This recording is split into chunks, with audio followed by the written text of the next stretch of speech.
Production funding for Behind the Headlines is made possible in part by the WKNO Production Fund, the WKNO Endowment Fund, and by viewers like you. Thank you. The Lakeland and Germantown school districts tonight on Behind the Headlines.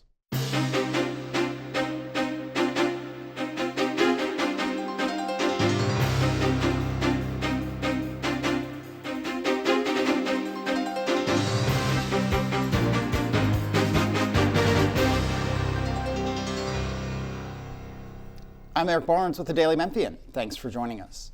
I am joined tonight by Jason Manuel, the superintendent of the Germantown Municipal School District. Thanks for being here again. Thanks for having me. Ted Orrell is superintendent of the Lakeland School System. Thanks for being here again. Great to be here. Thank you.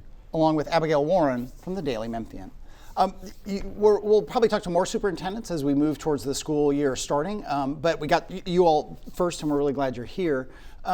Let's talk, you just went through budget season, and let's kind of start there. Maybe not necessarily the dollars and cents of it, but what it says. I think for both of you, you did, and again, I'm not going to say everything's the same or everything different, but just to start off, I think both of you were able to get raises for teachers and staff done. You in Lakeland were able to do, I think it was a $4 or $5 million increase in your budget, which I'm curious about. Sure. So, you know, y'all are, I think, 10 years from the deconsolidation and setting up the independent school districts. What does this budget say about where you are, where you've been, and where you're going? I'll start with you, Ted. Well, our situation's a little bit different because we're adding a grade level every year for each of the next 2 years. So when you see big increases like that, most of that probably reflects adding another 200 students, you know, per year in the funds that come with those. And that's at the high school. You're adding 10th next year? Or adding 11th next year. So our 10th will become our 11th grade next year. So, you know, additional personnel, support staff, everything else. But certainly what you said, I think the main priority, and for us, this was a year that we could finally do that because we've got the economy of scale to kind of do it, was really make that major investment in teacher salaries and get ahead of the requirement to get teachers to a minimum $50,000 starting salary per year. And that's a state requirement that was passed this last legislative session? Or it was, I think it was 2 years ago. Gotcha. But it goes into effect the next budget year. So we're in, and I know Germantown, we're ahead of the game. Yeah. And for you, I mean, again, you all are in it. I guess we get to the 3Gs question and that kind of lingering, what has been a challenge, to put it lightly. But talk about where you are in this budget season and you know, again, where you've been over the last 10 years, where you're going, and again, talk about the 3Gs and the state of them. Sure. Well, I think we had challenges that some of the other school districts didn't have from the start. So right off the bat, 3 of the buildings, Germantown Elementary, Germantown Middle, Germantown High School, didn't come to the Germantown Municipal School District. We were receiving students, but not the buildings in that case. So for us, one of the challenges we had, we didn't have reserves. And if you think about the cash flow for school districts, a lot of our funding, about 50% of our funding, comes from property taxes, and people pay those. Typically, December to February is when people are paying those, and what you see in the bank account in school districts, our money continually drops until those property taxes hit the bank account. So we have to have reserves in order to have the cash flow for school districts. So that was an early challenge for all the school districts, and a lot of us had revenue anticipatory notes, or we had loans from our cities in order to do that. So we all had to build reserves to do that. So I think it's good that all the school districts have built strong reserves in order to provide for that cash flow. But then specifically for us now, we are making investments around our strategic plan and making sure we're accomplishing those goals. And again, before I go to Abigail, the state of the 3 schools, those 3 schools, like we're called the 3Gs, stayed with Shelby County Schools, now Memphis Shelby County Schools. There's been a lot of negotiations. Update everyone on the status of each of those schools. So that situation is settled as far as Germantown Schools. So there's a transition plan for those facilities. So for Germantown High School, Shelby County Schools has the right to settle that property. What they were doing, and it wasn't consistent with state law, was they were educating students from Cordova area, and they were using buildings within our municipality district. So they weren't Germantown residents or majority Germantown residents that were attending those schools. So what is happening now is I think Shelby County is working a situation where they're going to sell Germantown High School's property and they're going to use those funds to help with the school they're building in Cordova that's going to serve the students that were attending Germantown High School.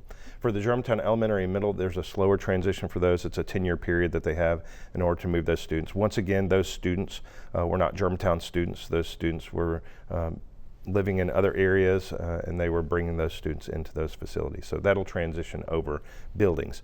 But as far as us, all of the physical students that residents of Germantown are attending our schools. Let me go to Abigail. Let me bring you in. Because it's been 10 years since the municipal school started, can you talk a little bit, and y'all may want to bounce off each other, how the county got from 2 districts to 1 district to 7, being 6 in the county? Can one of you recap, because y'all lived it? Is this a special 2-hour edition of Behind the Headlines? No, I think as most know, but a lot of people probably take for granted at this point, there were 2 systems. Jason and I were both part of what we now call Legacy Shelby County Schools. Memphis City Schools was the other system. It gave up its charter. So we had 1 year, the 13-14 school year, where we were all 1 district, and then the next year, we were 7 districts, so the 6 municipal systems, and then the remaining new Shelby County Schools, which is now Memphis Shelby County Schools. So we had about 6 months to kind of set up the new municipal school system. So we went from 2 to 1 to 7 in 3 years. And where in there was the election that was ruled not official, for lack of a better term, and then the other one? So that was before that merged year of 13-14. So we thought that we were going to be able to open schools, and it was going to happen that 13-14 year, but that's when they had to go back to the drawing board, and there was new legislation that was passed that changed the way it was written. So that's why the merged year happened. And was that helpful in some way, setting up the school district? Because considering the attorney said it was, or the judge said it wasn't official, that you didn't have to necessarily abide by sunshine laws and things of that nature as you were trying to get policies and trying to do the groundwork. I don't know. It's hard to have that look back and well, I can tell decision. You, practically all of that had to happen twice before we were even named our position. So in terms of I think there was some certainly policy work that was worked out by the boards before we came on board, but for the most part, from the day we were named and started, which most of us was January 1st, Yes. 2013, we had 6 months. I mean, so we still had 6 months, a compressed time frame, to build our school districts, and we relied heavily on each other to do so. So I don't know if it was necessarily helpful. I think there were some things that weren't helpful. You had a lot of challenges because when we were dealing with staff moving from one system to another, how do we transfer over data? How do we transfer over, when you think about how teachers are paid over the summertime or administration, we had a lot of issues that developed because of that we had to work through legally. All these years later, are you where, I'm going to assume you're happy that you did it, that you don't regret it, and that the boards and so on don't, but are you where you thought you would be? I'll go to you first, Ted. Is this what you expected, give or take 10 years from?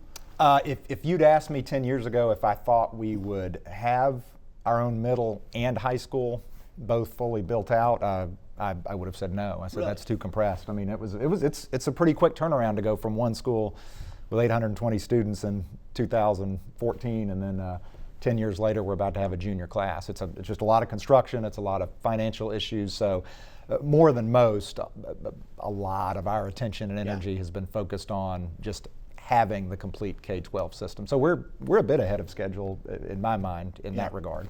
But I'll say yes and no. I would say what you're looking at here are 2 of the highest achieving districts in the state of Tennessee, and we continually set the bar. So we know that efficiency is different when we have smaller school systems. There's a joke, and I think you're the one who tells me, like, how do we make decisions in Germantown? We'll have 3 town halls, 2 committee meetings, and then we'll decide as a school board. It's funny, but it's also something special that really defines us and defines both of our districts. When we think about how do we make decisions, how do we move towards what our communities want, there's a voice. There's a way for our communities to really define it. And you're talking about programming, you're talking about how are you building your buildings. When I think about what y'all did to design that, it's incredible. Yeah. Let me shift to some of the more immediate issues. And one is absenteeism, what we used to call truancy, which is a national, I don't know, some would say a tragedy. It's a national phenomenon. It is not unique to your school districts, to Memphis school districts. I think nationally, it's been pre-COVID to now, the rate of chronic absenteeism was about 15% nationally. It's almost 30% now. Germantown, I think the numbers the state put out, this is from 18-19 to 22-23, from 3.5% to 9% of students. In Lakeland, 4.5% to 7.5%. Shelby County Schools went from 18 to 30. DeSoto went from 8 to 28. Statewide, it went from 13% to 20%. A lot of numbers, but more just not to target y'all. Sure. But clearly, it was COVID, but there's more to it because we're a bit past COVID, and these rates are still relatively high. So I'll start with you, Jason. What happened? What are you doing? Why does it happen? What do you hear from students? And again, I should probably say chronic absenteeism is what considered missing 10% of the school days. So yes. Give or take 18 to 20 days. So for us, we did see a change in how students view and families view school attendance and just the drive to get there. So it has been a challenge for us. We have a truancy officer that works with families. We have social workers that work with families to try to remove those barriers for students to come to school. So it's something that we always have to work with. We've also had to play with our exam exemption policy, and we just changed it again this past week. So when we look at that motivation for students to come to school, there was a time at the high school where we thought, hey, the only reason you're going to be exempt from an exam is if you're doing well in that class and you're making an A in that class. In the past, we used to have a carrot of, and if you have good attendance, that's also a component too. We removed that cap, and we saw the attendance rates dramatically increase when we took away the attendance piece. And so now we have slowly been removing it, and during COVID it was higher, but now we are back to 5 days to be exempt from exams because we have to have those pieces in place to get those students to school. When you talk about the truancy officers and working with families and students, what are those? I'm not asking for any specifics, but what names or anything like that. But what do families say that they maybe didn't say before COVID? I think everything's different. It's just a view of how they're dealing with school. But you're talking about different families having different challenges and different needs. So they may be working through loss of a job. They may be working through chronic disease of a family member. And so a lot of what we do is putting people in connection with resources. And that's what our social workers do to make sure they're getting those supports. Same questions to you. I agree that I think it's a myriad of challenges. I mean, you've got sometimes it's just economic challenges. Somebody's in a situation where they just can't get the child to and from school because of, whatever reason. I do think during COVID it became not only acceptable but kind of preferred to people say, if I've got the sniffles, I'm not sending my kid to school on these days. And so you put a few of these things together, or maybe there's they're participating in an athletic team that travels, and so they're going to take an extra day here or there, and you add all these things up, and I think you end up potentially with higher rates. But as an educator, does the sum of it drive you nuts? I mean, I'm sure they're legit. I'm not taking away from the legitimate excuses, right? But that kind of increase, a lot of those things you're talking about existed before COVID. So does it frustrate teachers? Is there more understanding? I mean, what is the reaction to it? I think when you dig into it, you find very frankly understandable human stories, and again, they're all in such different categories. I think for the most part, our students and our parents want kids to be in school, and they do just about everything they can to get them there. There's not a situation where I say, well, they're working the system, or they're abusing it, or they don't want to be there. I just think it's a number of things. Yeah. Abigail. Jason, you probably touched on yours a little bit, but for both of you, the biggest challenge of the last 10 years undoubtedly was COVID, the pandemic, shutting down schools. But apart from that, what has been your biggest challenge in the last 10 years? We've had multiple. Like I said, I think at the beginning, financially, how do we build that reserve and move carefully? One of the challenges we've all faced is OPEB, and I remember having it, and I was like, OPEB, what is OPEB? And I sat in a meeting, they're like, you've got an OPEB problem. And I was like, yes, we do. And I had to go look up what OPEB was. It's other post-employment benefits. So Shelby County had a policy where if you worked for the system and you retired, you got health benefits in retirement. And so that is a growing snowball. And as a district, I think we all worked to close that door so that we didn't have that growing payment. So how do we financially provide for those? And cities deal with this too. How do you provide for those retirement benefits that every year you have more and more people that are retiring, and the amount grows and grows. So we had to move carefully with that. The biggest challenge I think for us was the zoning. The 3 Germantown schools, we've rezoned twice as a school district in a 10-year period, and you'll have school districts that don't rezone for 20 years. That has been a big challenge for us. And how do we do that, and like I said, and get the community buy-in so that they understand where we drew those? I think Most of where we've spent our time, or a great deal of it, has been on facilities. And Lakeland School System, again, building two, massive schools within, the first few years of being open is a big deal. I'll also say, though, that, and I know Jason would agree, I think increasingly we're getting additional requirements, restrictions, regulations handed down to us from the state legislature. I know that's happening nationally as well, but the targets kind of tend to change, the marks change. You're constantly having to update or adapt policies maybe that you didn't expect to, and it actually does take a lot of time and energy to make sure that you're in compliance with state law and doing what you need to do there, but also making sure your eyes on that prize of child benefit in every situation. So balancing those things can be a challenge. How does, talked about zoning, we talked about students from out, Germantown was unique and had the legacy schools staying within the city limits. I don't have kids in the schools anymore, so I'm confused by this. There's a way in which people from out of your districts can attend, I believe, Germantown schools, I think Lakeland, I'm not sure. And not Lakeland. Not Lakeland, yeah. Some of the other school districts do this, so I'll just focus on you, Jason, where they pay a fee if they're not a resident. How does that whole process work? And what's the thinking? Defined by state law, and this will be our first year that we're getting ready to charge tuition as a school district. So it's based on the amount that the city is providing. So you have through property taxes. What they do is they do a calculation of all the property taxes, and it's the equivalent of 15 cents for every $100 in that property tax. So it's an amount that they calculate and they have to provide. So all the municipals have that component. The way you have to calculate the tuition is you take your number of students and you divide by that number, and that's what you come up with. Which is give or take what in Germantown? So we have $500 for the year. Okay, so and that I could have give or take. I could have a child living in. I could live in the heart of Memphis. I could live in Bartlett. I could live in Lakeland. I could apply to get there. Okay. So the way we do it, it's not necessarily an application. You put your name in, and it's a lottery that you would draw. Okay. But we do it based on space. So we look at grade levels. We look at how much space that we have for those. And every year we have optimal capacity in our classroom. So we try to be less than the state numbers, and we are less than the state numbers of teacher-student ratio. And then we do a calculation to determine that. A lot of ours are employees' children that are attending our schools. We also have City of Germantown employees are allowed to come too. So that's a lot of our transfers too. Well, and you allow City of Germantown employees and GMSD employees' children's to go for free, correct? It's kind tuition. of a perk. I gotcha. Was that a state law you welcomed, or one that you're like, well, that handed something to us? It's not required. Oh, okay. Yes. It allowed it. It allows it. Yes. There It sets limits on what they can do. Yes. Okay. And you all have opted out of that? We have. When we started, we just didn't have extra room. We were busting at the seams, and so when we began the system and contemplated if we were going to have open enrollment, we decided not to, and have just kind of carried forward with that. All of our master planning has been based on projected enrollment in Lakeland. So basically, in Lakeland School System, you either have to live in Lakeland, or we do also allow our employees of the school system in the city to send their students for free.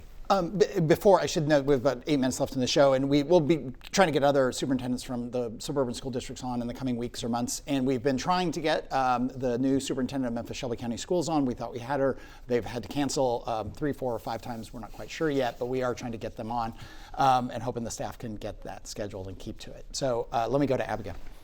Speaking of the legislature, they came out with a law that allows but doesn't require teachers to be armed. How are each of your school districts handling that? So I think this is something that each district has to look at. So know that the state law prescribes that you have to have a joint agreement between the principal of the school, the superintendent, and local law enforcement. I think for some school systems that may be a good thing if you look at the rate that time it takes for officers to get to the school, and they may not have school resource officers in their buildings. That may be a need for some school systems to have that. We are very thankful for our partnership with the City of Germantown, and we have SROs in each of our school buildings. We also have floating detective that goes around to all of our buildings, and so they are armed, and so we don't have the need at this time to do that. It's not something that we would close the door on, but at this time we don't have that need. We don't have our own municipal police department, so we partner with the Shelby County Sheriff's Department. Sheriff Bonner has said he does not support having employees with firearms in school, so that really closes the door for us. We do have armed Shelby County Sheriff's deputies, 2 of them at Lakeland Preparatory School. We have our own security guard at Lakeland Elementary School who is armed. He's a former Shelby County Sheriff's lieutenant. So we feel like we've got a very, very good situation in terms of securing our building and our students. all this comes out of many things. I mean, but one is just mass shootings at schools. And, I think we are 10 years, another sad, it's about 10 years since Sandy Hook, the first kids who were young there, the mass shooting up in where 28 people were killed at Sandy Hook in Connecticut, have graduated from high school. I heard some interviews with them recently, and it's amazing that 10 years have gone by. How is you all have been educators before you were superintendents, right? I mean, you've been educators forever. The change of when I was in, elementary, middle, and high school to when you all started to just even in the last 10 years, beyond this arming teachers or arming staff, what other changes have you had to pursue? Well, I think it starts with a mindset change. I mean, the mindset is this could happen. And so when you look at different situations in your school, or you look at the facilities planning, for example, or you look at, assemblies or athletics or anything like that, it's not hopefully not the main thing you think about every day, but it has to be something you think about, and we work carefully with our partners in both the fire department, the sheriff's department, and Homeland Security, and the state of Tennessee Department of Education, just to make sure the question's always, are we doing everything that we can? And we try to keep up with best practices and feel like that's what we're doing. Yeah. So for us, and it's a new requirement for new construction that you have bullet-resistant glass. So we have bullet-resistant glass in all of our buildings now. Like I said, we do training with our staff on that. We train with paramedics also and the SWAT team so that they learn tourniquets and battlefield, because when the police come to sweep the building, you have to think about who's doing the life-saving procedures. It's not the police. They're trying to deal with the threat. So we do extensive training with our staff too. The SROs in each of our buildings is a key piece for us. And then reunification, making that plan for if you have an event like this, where are you relocating to? So we all have extensive plans that we work with. I mean, there's no argument with any of that. I don't care anyone listening that you shouldn't do those and have to do those. But is there a way in which we've sort of normalized this? I mean, I can remember Columbine, in my lifetime was one of the first big, and now it is, I think anyone would say, way too frequent. And also, how do the kids respond? The young kids, the older kids have lived with this their whole life. They've seen it on TV, they've seen it on social media. I mean, what's the emotional side of this? I think that's a great question. I don't know that I have the expertise to say, their emotional impact. I do know that students from a young age now have to be aware, because we have drills that are required that are necessary to make sure that if the unthinkable happens, that everybody's prepared. So there is a mindset shift is the main thing. Thoughts on that? Yeah, I think we have to be prepared, and so that's the problem. It's not like we're desensitized. It's like everyone knows that your worst nightmare could happen as a leader in a school, as a teacher in a school working with children, and I think that's the fear. And every time it happens, it's a case study of, unfortunately, what could have been done better in this situation, and we're all looking to those events, unfortunately, to see how we can improve our safety. A couple minutes left here. Abigail. I know this is kind of a hard question, but if you had a crystal ball and could foresee what your biggest challenge is in the next 10 years, what do you think that is? We are playing catch up for facilities now at Houston High School. So we have a Houston High School master plan. That building was built in late 80s, and so that's something that we're looking for funding from our municipality in order to help us make sure that we're keeping up with the incredible facilities that you see in other school districts. But that's something that we need to work on, so that we're providing the classroom space, the lab space, because how we teach has changed. Similar to the last part, we're always concerned and trying to look ahead on facilities, because it's likely that we may need another one, certainly within 10 years. But the students are different, the way they learn is different, their needs are different, so we're constantly trying to adapt to that, and is everything from our schedule to our curriculum to our technology. Certainly AI comes into play. What is it that the kids need to know that we didn't know they needed to know even 2 years ago when it comes to AI? Last question, we do a whole show on this, vouchers. The governor's big, massive voucher program did not pass the legislature this past session. It is pretty clear it's going to come back. Each of you support or you are opposed to the voucher? Okay, yeah, the opposed to it, and why? We believe and have stated very strongly that we think public dollars should go to public schools. And beyond that, we think that if dollars are going to different schools, then they all need to be held to the same expectations and accountability. That's not what the proposals say. And I don't feel like the voucher program strengthens public schools. And I happen to believe public schools are a bedrock of our nation, and it's important to make them cause them to be as strong as they can be. So I'm strongly, deeply opposed to vouchers. Every year since I've been a superintendent, we've added 50 laws on the books every year, and they don't go away. You talk about the accountability, you talk about the things, the limits around how long do you have to teach math, how long do you have to teach English, how many hours of PE are you getting, student-teacher ratios, what exactly are you teaching in the standards? We don't have that flexibility. And if the goal is to provide options for families to do that, take the handcuffs off of us. Let us have a little more flexibility because we are high-achieving school districts. Let us have those options. If you think that parents need to have something different, why are you building such a tight box for public school systems?